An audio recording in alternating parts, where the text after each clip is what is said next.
Hello, hello, hello, ladies. This is Dawn LaRae. I am the Midlife Career Whisperer, and I'm here to help midlife women design their dream career so they can experience passion and purpose in their work. And I am super pumped about today's live because we're not only going to be talking about identifying your values, but also strategies for you to live in those values at work. So we're going to get real today. And I'm guessing this is going to hit home for many of you because I'm hearing it from a lot of my clients. And I feel like we're stepping into some what I would say are hazardous terrains as these women are telling me that they're finding that they are negotiating their values more and more at work. So why is this? Well, here's a few of the reasons that we're uncovering. One is validation, looking for validation from their boss, their team, their other colleagues. For some, they're afraid of losing their job. For others, they're worried that their commitment to their organization and their role will be questioned. For others, they don't want to be labeled as not being open to change. And finally, some are just afraid of being singled out. It's just easier to go with the flow and with everyone else because belonging is such a core value to them. So if any of these are ringing true to you, I want you to know you're not alone because I'm hearing it from many women. And I'm also hearing that this is taking a toll on them and they don't want to carry it any longer. And what does that toll look like? Well, they're carrying a heavy emotional load. And that emotional load is coming from knowing that they're not aligned with their values. Deep down, we know. Many are feeling it in their bodies. Tight jaws, a stiff neck, tension between the shoulder blades, headaches, squeezy stomach, not sleeping well. Many are losing meaningful time with their family and friends because they're so worn down from being disconnected from what they know is true for them. And many, sadly, are not practicing self-care. But do you know what's really heartbreaking to me? Is so many of these amazingly brilliant women come to me when they're at their breaking point. They can't go another day. Something needs to change now or yesterday. But you know what else? I get it. It can be so difficult to come to terms with facing such an important change in your life. For many of us, we've been committed to the same career or same organization for more than 20 years. And changing careers can feel overwhelming in midlife. You might feel alone. Many don't have a support system to navigate this change. And I get it. And I was you. I've had 2 major transitions. But I'll share some highlights of my most recent, as well as some of the realities of that are still unfolding to me 9 months later. You see, my last career on paper looked like the perfect job for me. Well, at the beginning it was. I was leading a team of people who were dedicated to our organization's mission and our staff. And originally, I had the opportunity to really lead and grow this team and fully serving our customers and the staff of our organization in a way that felt authentic to me. My values were aligned most days, most of the time. I could speak up. I could be listened to. I could test out new strategies and try again. I built a top-notch team. And I was able to lead them in a way that allowed them to be uniquely positioned in their zone of genius. It was exhilarating for me. I was so devoted. I was honored to be in the position and I was in flow. Sky was the limit and I had never felt this way in a job before. And over time, with COVID influences and leadership changes, cultures shifted, leadership philosophies were altered. People-focused strategies shifted to data-focused strategies. And my heart was working its way further and further away from the career I loved. And yet, rather than seeing it for what it was, I pushed myself to make it work. I ignored all the signs, including signs from my own body. Back issues were top on the list, but sleep issues and wavering moments of panic and overwhelm and depressed states. And rather than taking note of what my body was telling me, I leaned in. I leaned in further to my tenacity and my rationalization skills. Because I was a Gen X woman. I am not a quitter. And I am really good at rationalization. And so, like so many of the women I worked with, I felt trapped and without resources to support or navigate this.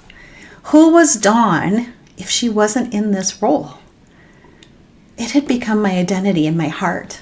And I battled to navigate the changes. I tried what I felt was every possible strategy to influence change. Building alliances, negotiating options, brainstorming opportunities, sharing the concerns and what could go wrongs, exploring short-term, long-term effects, efficiency, effectiveness, practices, concerning data trends. But sadly, the more time went on, the further and further my organization's values were distancing from my own. And it hurt.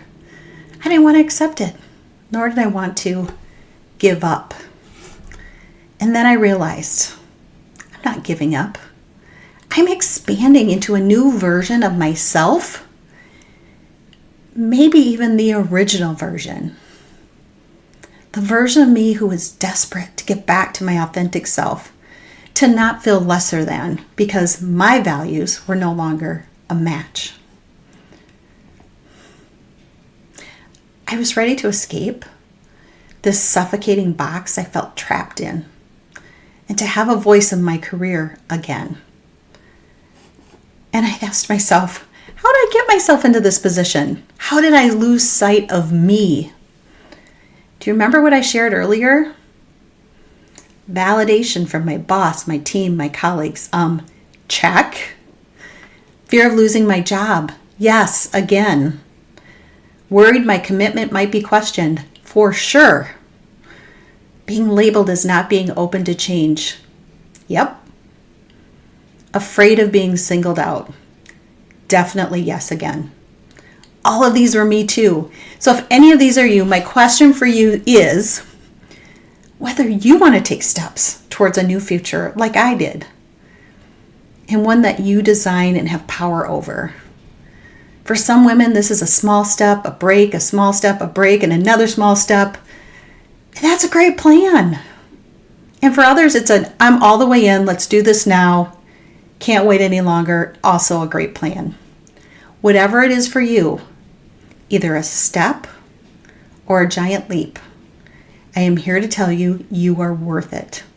You are worth the step forward for yourself. So ladies, we're going to dig into the 4 steps I put together for you so you can not only identify your values, but live in them in your career. So the first step is the obvious one. It's identifying what are your core values. What is core to you? And when you're aware of these values, you will be better able to make life decisions that will keep you in alignment, which is not only detrimental to your career, but your personal well-being. So ladies, I want you to think of 2 or 3, no more than 3, of your top values as you think about your career. And when I work with my clients, we leverage Tim Brownson's clarity method, which includes a great assessment tool that really helps you narrow down those values most important to you, because that can be hard to do. This also includes a values list to pick from. And Brene Brown also has a great values list in her book, Dare to Lead. And I would recommend taking a peek at those lists, but also work outside of those lists. You know, it might spark something for you. So I recently did a refresh of my values. And what I found is the further and further I get away from my last job that was pulling me away from my natural self, I am finding more clarity in my real values. So never be afraid of refreshing your values, because life events, new perspectives can bring clarity and new ideas over time. So for me, I narrowed it down to 3, and they are freedom, impact, and growth. So what I want you to know is you'll know you're found yours. You'll know you have found yours when you feel it in your gut. You may feel a flutter, a sense of pride, or just this feeling of peace and knowing. Your heart will feel lighter. You may want to call and tell someone because you're so excited. It's like, this is me. You should feel that way once you've identified your top 2 or 3. Sometimes it feels like when you identify yours, it's like you don't even have a choice. You have to live in these. They are so clear to you. But here's a word of caution. You may feel obligated to take on the values that others have tried to influence upon you.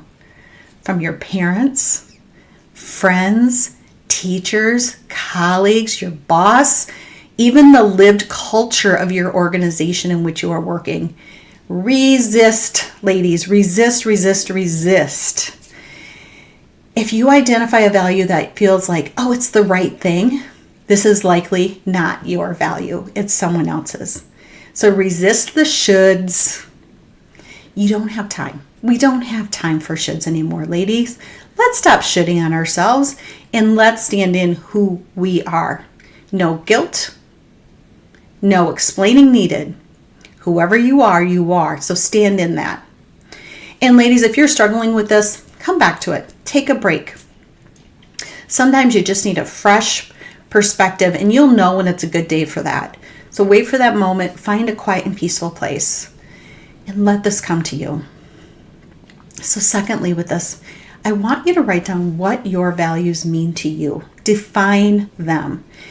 Different words mean different things to different people. So as an example, peace. For some, the value peace might mean calmness in their home. For others, it might be a spiritual connection. And for others, it might mean meaningful relationships with those they love. So figure out what those words mean to you. Define them. And then I want you to write down, why are they important to you? Your values are unique to you, and they've been shaped by a lifetime of experiences. From your youth to your young adulthood, and all of the time between then and now. Sometimes really difficult life experiences have influenced us. And other times really positive life experiences have influenced us. But whatever it is, I want you to write down why. Why is this value so important to you? So sometimes when you do this, if you've not spent a lot of time in the past identifying your values and connecting with them, you may find that you're not living in your values right now, and there's an unsettling feeling in you. If this is you, also I want you to know you're not alone. But we're going to take you through the steps so you can get back to them and own them and live in them. But if you're feeling any emotions bubble up, very normal. This has happened when I've worked with my clients as well, and I don't want you to feel guilt or shame, because we are going through this process so you can identify what they are and then make steps towards being aligned with them. Okay, ladies, so first step was identifying your core values. Your second step is to measure your current values alignment. We want to know your current state with your career. So we're going to use a scale of 1 to 10 and how you are aligned with each of those 2 or 3 values. I want you to write down 1 to 10. 1 meaning I'm not aligned at all. A 10 meaning I am completely aligned with this value at work. So for each one, how are you aligned? And why do we talk about this? Because if we're not in alignment, it is creating undue stress in all aspects of our life. And I'm not sure if you've heard of the word cognitive dissonance, but it can happen in 2 ways. One, if we have 2 contrary beliefs at the same time. The other is when our beliefs don't line up with our actions. So if you have certain values and beliefs over here, but you're being asked to work differently in your career, that is cognitive dissonance. And your well-being will take a hack. a hit. Martha Beck is an author. She's also a coach. And she talks about being out of integrity. And so when we're not aligned with our values and our truest nature, we're out of integrity with ourselves. So then, ladies, after you've done your assessment, scale of 1 to 10 again with each value, I want you to write down in what ways you're not aligned with each of those values at work.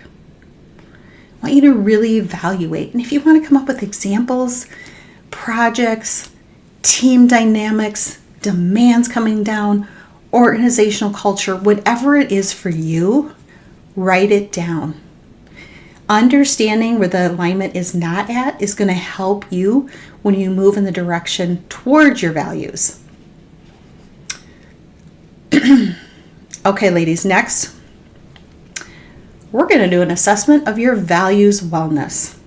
So we're going to dig a little deeper so we can really understand the impact of any misalignment to you personally and professionally. The first thing I want you to write down are 3 reasons why it's important for you to be in alignment. These could be practical or deeper. Maybe they're related to your mental health. Maybe your physical health. Maybe your relationships. Maybe there's spiritual reasons for you. Whatever it is for you, I want you to write down 3 reasons why it's important for you to be in alignment with your values. We do this so we can dig in and strengthen our conviction towards change, towards being in alignment with our values.